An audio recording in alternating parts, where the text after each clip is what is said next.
come and put the deposits in the bank and use the money to give it to the people. And we are the most reliable bank in the whole country. We work in all the villages.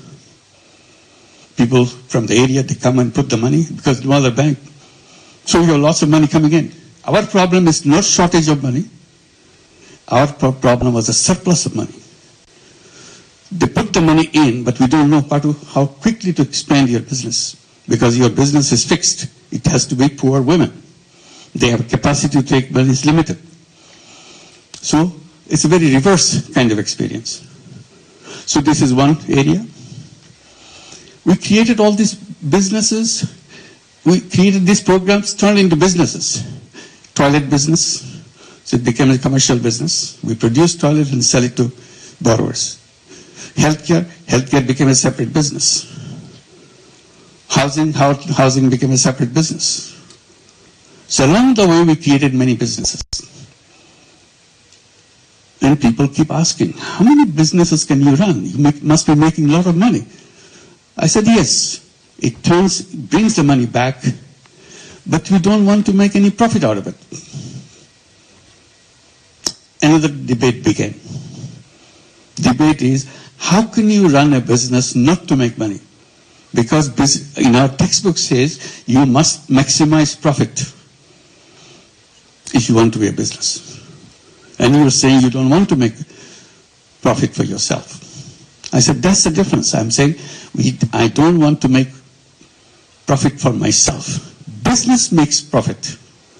Profits is rolled into the business to expand the business, to reach out to more people, provide more services. It's self-reliant businesses. That became a debate. That you cannot call a business. I said, I'm an economics teacher, so you don't have to define what a business is all about. It's a perfect business. Simply, I don't take the money off the business into my pocket. That's all. Then it is not a business. You have to make money. That's the business. I said, no, that's not what it says. It says you have to make profit, not put it in your pocket. No, you have to put it in your pocket. So that debate went on. Big experts in economics started challenging the whole idea. I said, okay, it doesn't fit into your idea of business. This is a new idea of business. So I needed a name to define it as a new business. So I started calling it social consciousness-driven business. When I mention it several times, it looks too long for me. So I simplified it, call it social business. What is a social business? Social business is a business to solve problems rather than make money for yourself. Oh, then this is not a business. Business is not supposed to solve problems. Business is supposed to make money for yourself. I said, this is a new kind of business. Do you have a problem with that? If you have a problem, you don't go do it. I have no problem, I do it. So I created social businesses. And one after another, we created many social business, became nationwide businesses. Very interesting thing is, some international companies, global companies became interested in the concept of social business. They wanted to build social business, taking us as a partner. So we agreed. So we could Danone, Uniqlo, and many other such companies. So another class of business created, social business. Said the world is stuck. And it cannot free itself from the old thinking. In old thinking, you are destroying this whole world for yourself. I said, old thinking has created old civilization, which you are going through. And I repeatedly underline that old civilization that we are going through, the present civilization that we are going through, is a self-destructive civilization. It will destroy everything. And that's the path we are going. If you want to survive as human being on this planet, I said we have to create a new civilization. Which will be, the features of new civilizations has to be very clear. It's shown first condition of the new civilization The businesses should not be greed-driven. So greed part has to be squeezed out in the new civilization. Greed will destroy us. Why? Because whatever, all the things that we talk about, we promise as a government to see this is what we're doing, our country is moving forward, our GDP is growing and all that, and growth rate is so high. So what? All the wealth this is generated gets concentrated in few hands. They become richer, richer and richer. And we call it development, we call it growth, we call it fantastic economy. But that's, you are planting the seed of your self-destruction. Unless wealth is shared, you cannot sustain a society. Concentration of wealth equals concentration of power.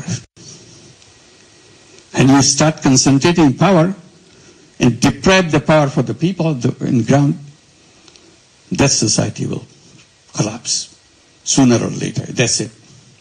This is one reason why the civilization cannot sustain. On top of it, we are destroying the planet through environmental side. We created the world where consumption is the king. You buy, consume, consume, consume. And in the process, create waste and waste and waste. If not anything else, the whole waste that we generate every day will put us into grave of waste.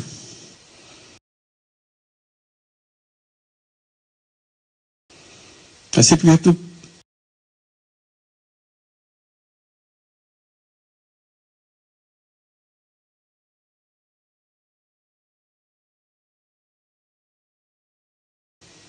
redesign our lifestyle. No wealth concentration, zero unemployment. And unemployment not because everybody has a job. The way I interpret unemployment, I said, human beings are not born to work for anybody else. The economic system that we taught, and today is very, you forget about the previous generation. Today's generation is so different. I keep mentioning to the young generation that you are the most powerful generation in the human history. And you're taking this most powerful generation and put them into work for somebody else. Take orders from somebody else. They're filled with ideas. If you free them. Now you're forcing them to get a job because otherwise they're going to survive. Because you have not provided those things. So that's where we say we have to be entrepreneurs. So 3 zeros. Zero net carbon emission, zero wealth concentration, zero unemployment. And then we started encouraging young people between 12-year-old to 35-year-old to create what we call 3-0 clubs. 5 young people get together, create a 3-0 club. What do? Each one of you transform yourself as 3-0 person. I do not contribute as a person. I do not contribute into carbon emission. I do not do anything which contributes to carbon emission. It's my lifestyle issue. I create a life where I don't do that. I do not create any waste. This is part of my commitment as a member of the Peace Club. I do not practice anything which will lead to wealth concentration. Zero wealth concentration. I'll become an entrepreneur. I do not contribute to job seeking, working for somebody else. So these are the 3-0, I become a 3-0 person. So this is the direction I want to go. So these are the ideas that one led to another. This is not something happened isolated way. Each one linked to one. I mentioned to go back, concentrate to one village. I said, whatever you try to do, don't try to do overnight, change the world. You cannot do that. If you want to change the world, you start with your village. You start with your neighborhood.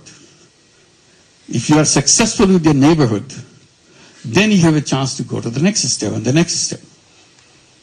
Life is about developing a prototype. If you build a prototype, the rest is easy. Replicate. Because you have basic structure, you're fixed up. That's how microcredit works. We built up the first unit. If the first unit works, you can make thousands and thousands of units doing the same thing. So don't start with a big thing. That's the wrong idea. Always start with the smallest thing possible. Figure out what the smallest thing is all about. And you do that. If you're successful with your smallest unit, you can conquer the world. The rest is easy, just by repetition. So this is where we are right now, and trying to see we can address the people's attention to change their views, because the whole problem is created by the way we structured the civilization for ourselves. Unless we redesign it, we are stuck and we are finished.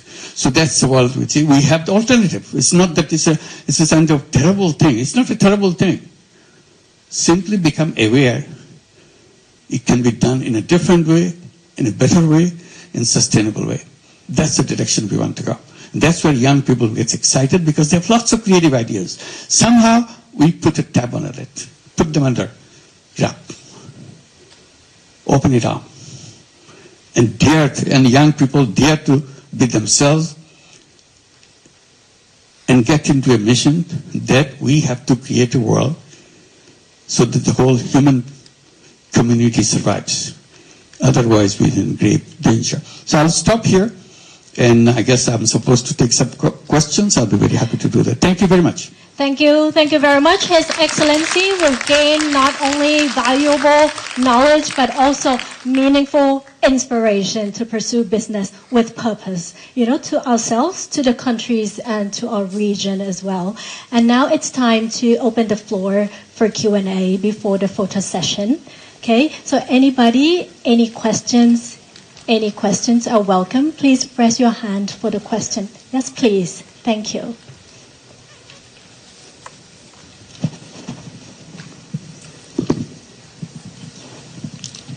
Okay. Hello, Your Excellency. My name is Yunus. I am economic researcher specialized in international policy. First of all, thank you for your inspiring speech. It's quite meaningful for me. Today I have two questions. The first one is, nowadays there are many young generation who want to create a social impact, but they are struggle with funding, so they can't expand their social campaign. So in your opinion, how could they overcome this kind of challenge? And the second one is, as the leader of Bangladesh, do you think how the government sector could create a more friendly ecosystem for young innovators, especially in social enterprise? Thank you. Well, the second question first, how to make it a friendly government, is very difficult. It's not easy. We are hoping, at least in Bangladesh, we can move in that direction. Because the people's perception in Bangladesh government is a kind of a terror machine. You create trouble for them. The purpose of the government is to create trouble, not solve your trouble, but to create new trouble for you. So if you see a government guy, you stay away from him. And that's completely counter to the whole idea of government. So it needs overhauling of great magnitude to make sure that you become. So when you see a government guy, you feel relieved that, okay, I have a government guy next to me. I'll be protected. It takes a lot of practicing, a lot of redesigning inside the government. Hopefully someday we'll be able to do that. On the question of finance, my entire story is about finance. And I'm saying that we are not waiting for money. See? We are not saying, give me some money. We have our stories after stories where we defended ourselves from billions of dollars of money coming to us. We said, please don't give us, don't destroy us. We are okay. So it has to be reversed. You should be generating your funds, creating things. And there I suggest the one idea, social business. CSR. Many companies have CSRs. We can go and describe to them. We're giving money, giving it away to help people. Why don't you invest in a social business fund so that people can take this money, create social businesses, and return the money into your fund, and you contribute to fund each year, it becomes big. You are not doing anything extra. And instead of giving it away, you are keeping it, and it's growing, and we benefit from it. Because companies are supposed to give it away. That's a CSR money. Simply you're saying you can do it other way. You can say half the money you put in a social business fund, half you give it away. See which one works better for you.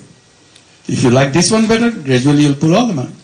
And then you can, in addition, if you like it, in addition you become a partner in a social business. Healthcare could be a fantastic social business.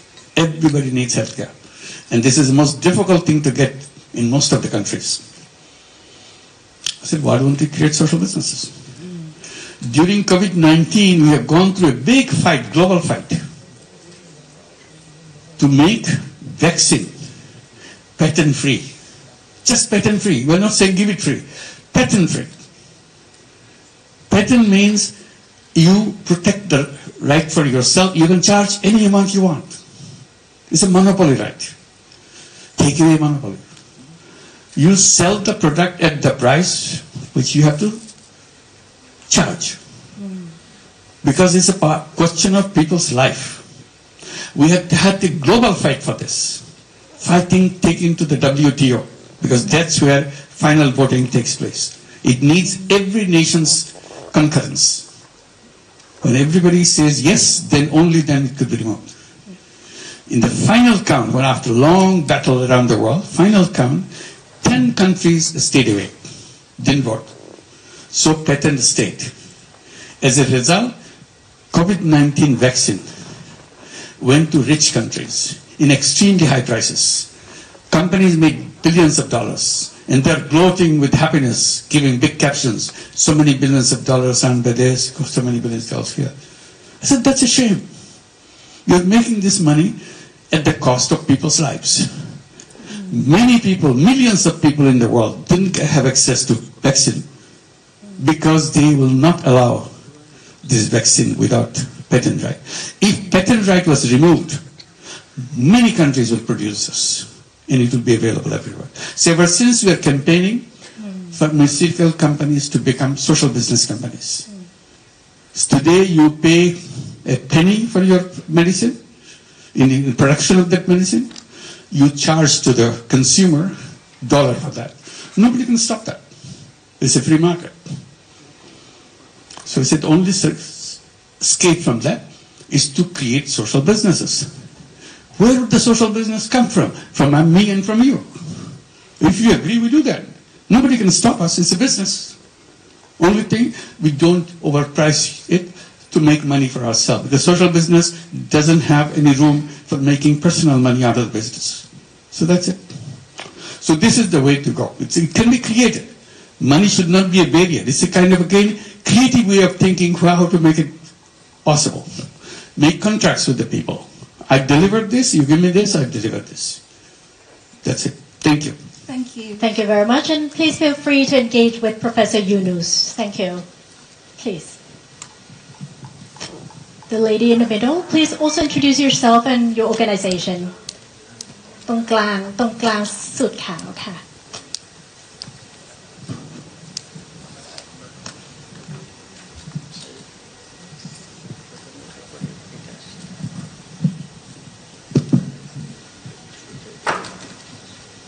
First of all, Salam Alaikum. Good afternoon, Prime Minister. I would like to have, I'm Fatima from Asia Medicare Group Company. We're running about the medical tourist business. I have the same question since I asked last Prime Minister, last time when they visit Thailand. I want to know about the bank system. When it's going to be developed or improve about bank to bank and increase for more easier business between Thailand and Bangladesh. Thank you so much. Thank you.